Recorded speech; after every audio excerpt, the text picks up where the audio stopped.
She told her friends, "He's not spontaneous enough for me." While I was standing right there, I said nothing, just spontaneously packed my stuff and left while she was at brunch. The voicemails started an hour later.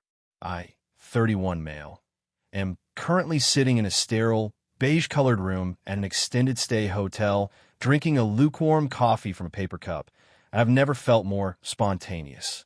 My girlfriend, Bianca, 29, and I lived together for about 18 months. The apartment is hers. I moved in, and it just made sense. I pay my half of the rent directly to her. I cover the internet and electric. She handles the water and gas. It was a system. I'm an engineer. I like systems. I like plans. I like knowing that on the 1st of the month, the rent is paid, and on the 10th, the savings transfer goes through. Bianca is not a systems person. She's a free spirit, which I've learned is just a pretty word for financially chaotic and expect someone else to build the safety net. I thought this was a dynamic we were managing. I'm the planner. She's the fun. I make the budgets so we can go on vacation. She picks the restaurant. I set up the 401k. She buys scented candles that cost $90. It was fine. Until Friday night. We were hosting. Just a small thing. Her two best friends, Cece and Rhiannon, came over for wine before they all went out. I was staying in. I had a big project deadline. I was, in her words, being boring Alex.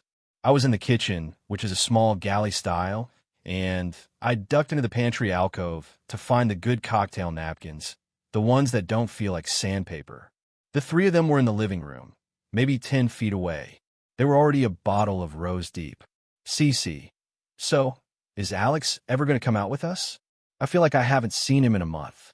Bianca, a loud, theatrical sigh, "God, I doubt it. You know Alex. He's probably organizing his sock drawer.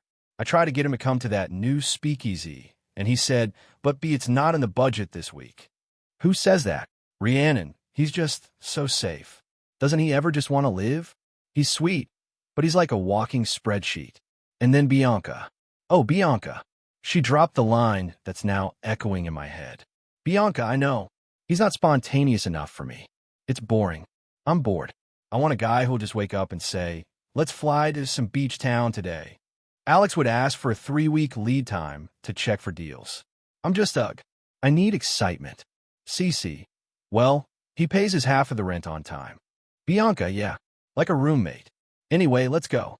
I can't think about his sensible shoes anymore." I stood in the pantry, holding a pack of napkins. My stomach just evaporated. It wasn't anger. It was clarity. A cold, sharp, sudden clarity. All the planning I do, the budgets, the safety, that safety is what paid for the emergency dental surgery she needed last year. That safety is the high-yield savings account I set up for her that she raids for spontaneous shoe sales. That safety is me patiently sitting with her, helping her figure out her taxes because she forgot to pay them for a year. I'm her planner, her financial advisor, her life admin. And in return, I'm boring. I waited until I heard the front door close. I walked out of the pantry. I put the napkins on the counter. I looked around her apartment, which was suddenly feeling a lot less like our home. I looked at my one big, selfish purchase, a Jura Z10 espresso machine. It cost me just over $3,000. It's my baby. It makes a perfect flat white. Bianca hates it. "It's so loud," she complains. "It takes so long. Why can't you just use an espresso like a normal person?" I went to bed. I didn't say a word. Saturday, I was quiet. "You're sulking," she said, scrolling through her phone. "No, just tired," I replied. "Big project." She has a standing Sunday brunch. 11 a.m. Without fail, with Cece and Rhiannon. The I Hate My Boring Boyfriend Club, apparently. This morning, Sunday, 11:05 a.m., she kissed my cheek. "Going to brunch, babe. Don't just sit in here and spreadsheet all day. Live a little." "I will," I said. The second I heard her Uber pull away, I got to work. I'm not a spontaneous man. I'm a methodical man. I had 3 large duffel bags in the trunk of my car that I put there last night. 11:15 a.m., I packed my clothes. All of them. Work clothes, casual clothes, my sensible shoes. 11:30 a.m., I packed my bathroom. My electric toothbrush, my skincare. Yes, men have skincare, my backup razor heads. 11:45 a.m. I pack my office. My laptop, my hard drives, my monitor, my personal files, my diplomas. 12 p.m. I went to the kitchen. I unplugged the Jura. I carefully drained the water tank.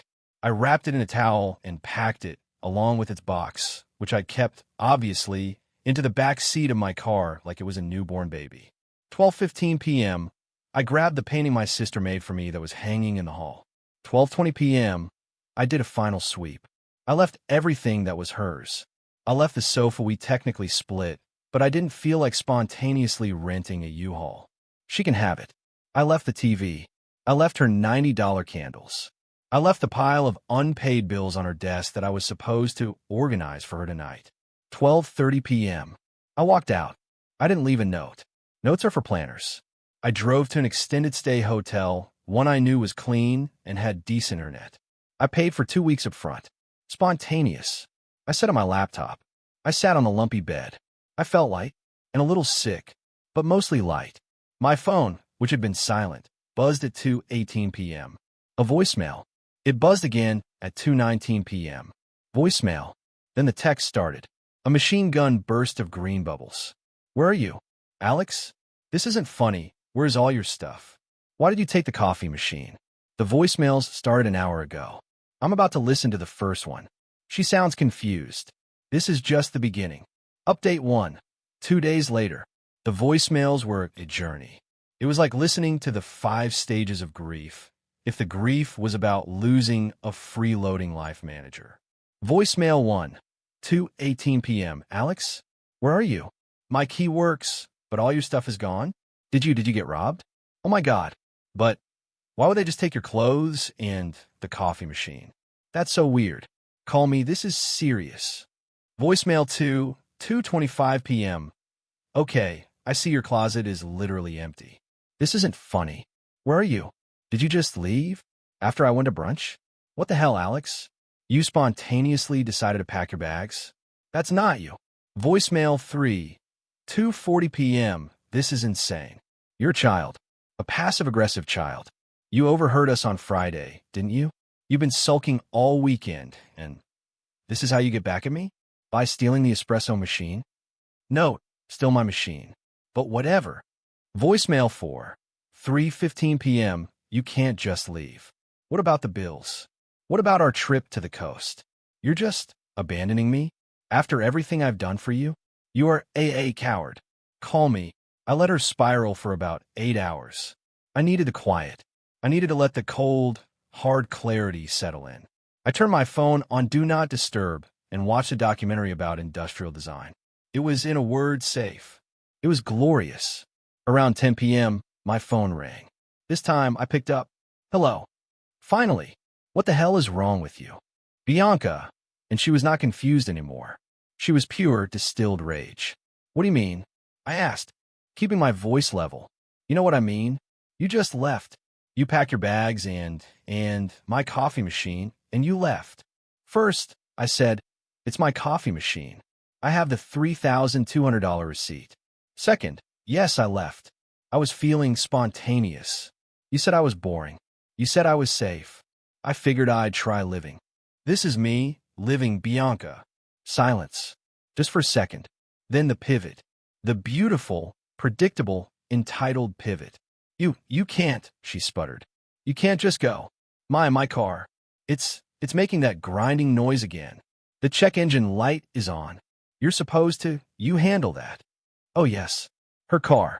A 2017 VW Jetta that she treats like a rental. The grinding noise was the brakes, which I told her 2 weeks ago needed to be replaced. Sounds rough, I said, sipping my hotel tap water. I'd suggest taking it to a mechanic. That's what I'd do. With what money, Alex? You know I'm tight this month. You were supposed to. You were. The rent is due on the 1st. You're just not going to pay your half. No, I'm not, I said. I'm not living there anymore, so I won't be paying rent. And it's your apartment, Bianca. The lease is in your name. You're not losing a roommate. You're just paying your own rent for the first time. Wild, I know. She actually made a choking sound. And the trip? The coast trip? We booked the hotel. It's non-refundable. Yeah, that's $400 I'm willing to lose. Consider it a spontaneity tax. I'm not going. This is... I can't believe you. You're financially abusing me. No, I said, and this is when I got a little angry. I'm not. I'm just not financially supporting you anymore. You don't get to have my boring paycheck and my safe planning and then mock me to your friends for providing it. That's not a partnership. That's a service. And my service is discontinued. I hate you, she shrieked and hung up. I felt good. Vindicated. Then, an hour later, my phone rang again. Unknown number. I stared at it. It rang again. I answered. Alex? Honey? It's Judith. My mom. Oh, crap. Hey, Mom. It's late. Everything okay? I'm fine, Alex. I just had the strangest call. From Bianca. She was just sobbing. Hysterical. She said you abandoned her? That you stole her espresso machine? I had to laugh. Mom, it's my espresso machine. The $3,000 Jura. The one I bought with my bonus. Oh, the loud one. Right. My mom had also been subjected to Bianca's complaints. Well, she said you left her in a terrible situation. Something about her car? And the rent? Alex, what's going on? I took a deep breath. Mom, on Friday, I was in the pantry, and I heard her tell Cece and Rhiannon that I was boring, safe, and not spontaneous enough for her. She said she was bored with me. A long pause on the other end of the line. Judith, and? Where did you go? What? Where did you go? Did you get a hotel? You're not sleeping in your car, are you? I'm at an extended stay, I said, surprised. Good. Don't be an idiot. Well, it's about time. I never liked her. She still has my good glass Pyrex dish from Thanksgiving. The big one. You know, you were a planner, Alex. You should have planned this sooner. I was speechless. So you're not mad? Mad? Why would I be mad? You're a grown man. She was rude. You left. Sounds spontaneous to me. Good for you. Now, don't let her wheedle her way back in. She's going to try. She's not spontaneous. Alex, she's a leech. There's a difference. Call me tomorrow. She hung up. I sat there, stunned. This morning, Monday, I went to work. I felt normal. Better than normal. But the entitlement wasn't done. Oh no, Bianca can't make me come back. She can't force me to pay her rent. So she has to try to leverage me. She can't get to her free spirit freelance yoga classes without her car. She can't afford to fix her car without my money. She sees a problem, and I am the solution. I just got a call from the front desk about 20 minutes ago. Mr. Last name. The poor guy on the desk sounds terrified. I have a Ms. Bianca down here in the lobby. She's crying. And she says you stole her car keys? And her car. I blinked. My car is in the parking lot. Her car is at her apartment, with her keys, which I specifically left in the ceramic bowl by the door. Sir, she's getting kind of loud. I'll be right down, I said. This is a new level of spontaneous. Spontaneously lying, apparently. Here we go. Update 2, 1 week later. Okay, so it's been a week since the spontaneous evacuation, as I'm now calling it. I'm no longer in the beige hotel. I'm in a new apartment, a 1-bedroom, all mine, with great lighting and a very secure entry. But let's get to the good part. The hotel lobby. I took the elevator down. The lobby was tense. The poor desk clerk looked like a hostage. And there, by the sad continental breakfast bar, was Bianca. She was in full victim mode, tears streaming. Her free spirit yoga pants were stained. And, plot twist, Cece was with her, looking mortified. Alex, Bianca shrieked when she saw me. She ran over. You stole my car and my keys. I called the police. No, you didn't, I said, my voice dead calm. The desk clerk's eyes went wide. I did. If you called the police, they would be here, I said. You're lying. Again. Bianca, I left your keys in the ceramic bowl by the door. The one you bought in that street market. The one you love so much. Bianca's face twitched. She knew I knew. Cece spoke up, her voice small. You told me you lost them. He moved them. He hid them. Bianca scrambled. No, I didn't, I said. But this isn't about your keys, is it? It's about your brakes. And your rent. You have to come back, she said, grabbing my arm. I pulled it away. I can't do this. My car it's broken. My landlord just sent me a 3-day notice because the rent isn't paid. You sabotaged me. This was new. A 3-day notice? She must not have paid at all. Not even her half. She was just waiting for me to come back and pay the whole thing. The sheer, blinding entitlement. Bianca, I said, that's a you problem. You're an adult. Handle it. But you're the planner, she wailed. This was the part that broke me. You're supposed to handle this. This is your job. I just stared at her. My job, I repeated. My job? To be your unpaid, king appreciated life manager? Your dad? While you go to brunch and tell your friends I'm boring for doing it. I didn't mean it like that, she sobbed. It was just girl talk. You weren't supposed to act on it. You were supposed to try harder, be more spontaneous. Take me to, I don't know, Paris. You weren't supposed to leave. I actually laughed. A short, sharp, bitter sound. You didn't want me to be spontaneous, Bianca. You wanted my wallet to be. You wanted me to be exactly the same safe, boring guy who pays for everything, but to also buy you surprise trips to Paris. You wanted a planner and a sugar daddy, and you got neither. Cece's jaw was on the floor. The hotel manager came over. Sir, is there a problem? He's my boyfriend. Bianca screamed at him. He has to pay for my car. And my rent. He owes me.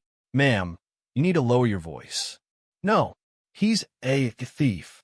He stole my comfort. Bianca, I said, you need to leave. We are done. Fine, she shrieked, her face turning a blotchy red. Fine, you're nothing. You're a boring, safe little man. I'm going to SUE you. For the trip. And for emotional distress. Okay, I said. You do that. You'll need a planner to get the paperwork together. Good luck finding one. I turned to the manager. She's not with me. Please have her removed. I walked back to the elevator. The last thing I heard was her screaming. I'll ruin you, Alex. You spreadsheet. It was the weirdest threat I've ever received. I moved in my new place 2 days later. Blocked her number. Blocked Cece. Blocked Rhiannon. I assumed, stupidly, that this would be the end. But entitlement, my friends, is a renewable resource. Yesterday, I got a call from my storage unit. I'd rented a small 5x10 unit to hold the stuff that wouldn't fit in the hotel. My extra books, my winter clothes, my Jura. I wasn't plugging that thing in until I was in a real apartment.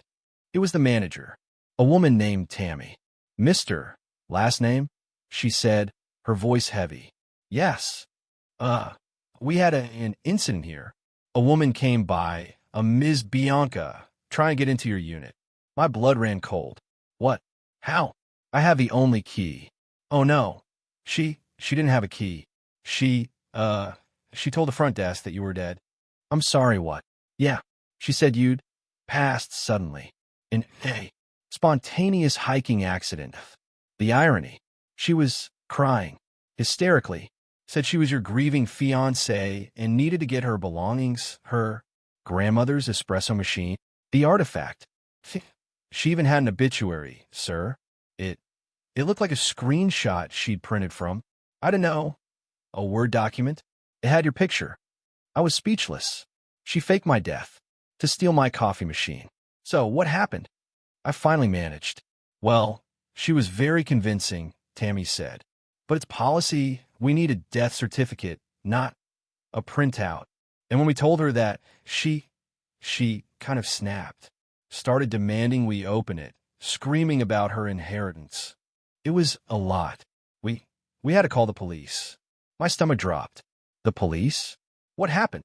Oh, they came. She tried to tell them you were dead. They ran your name. So you were, not dead. She got arrested, sir. For, I think they said attempted fraud and disturbing the peace. She's been banned from the property. I just thought you should know. And maybe change your gate code. I hung up the phone. I just sat there. She faked my death.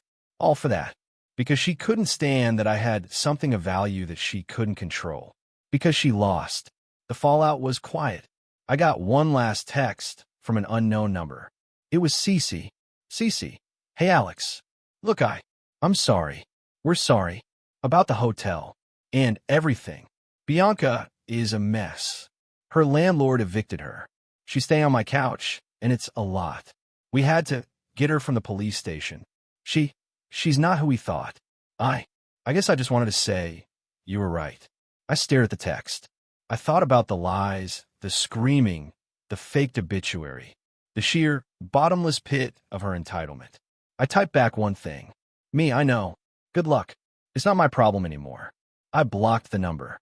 I'm in my new apartment. It's quiet. My sister is coming over later with the Pyrex dish my mom insisted I retrieve. This morning, I unpacked my Jura Z10. I plugged it in.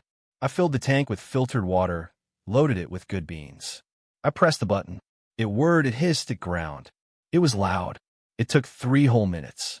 And it made the most perfect, precise, boring cup of coffee I've ever had. I'm sad, yeah.